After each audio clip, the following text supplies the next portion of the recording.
دعائے حریق شہزادی کونین جناب سیدہ سلام اللہ علیہ کی بارگاہ مقدس فرماتی ہیں آخری حصہ ہے اور یہ دعا پڑھیے ہر صبح نماز کے بعد پڑھیے، جادو کا، ٹونے کا، تعویذ کا، گنڈوں کا، یہ تمام برائیوں کے اثرات سب ختم ہو جائیں گے۔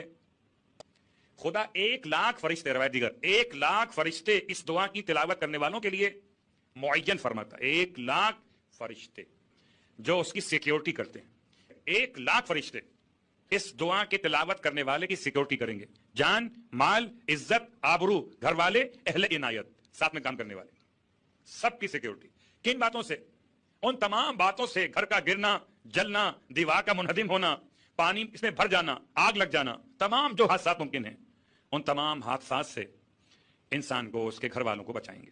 دعائے حریق۔ امام جعفر صادق سلام اللہ علیہ فرماتے ہیں من حبس حق المؤمن، اگر کوئی کسی مومن کا حق روک لیتا ہے، فرماتے ہیں اقامہ اللہ یوم القیامہ، قیامت میں اللہ تبارک و تعالی کھڑا کر دے گا اس کو کتنے دن؟ 500 عام علی رجلے، 500 برس پیروں پر کھڑا کر دے گا۔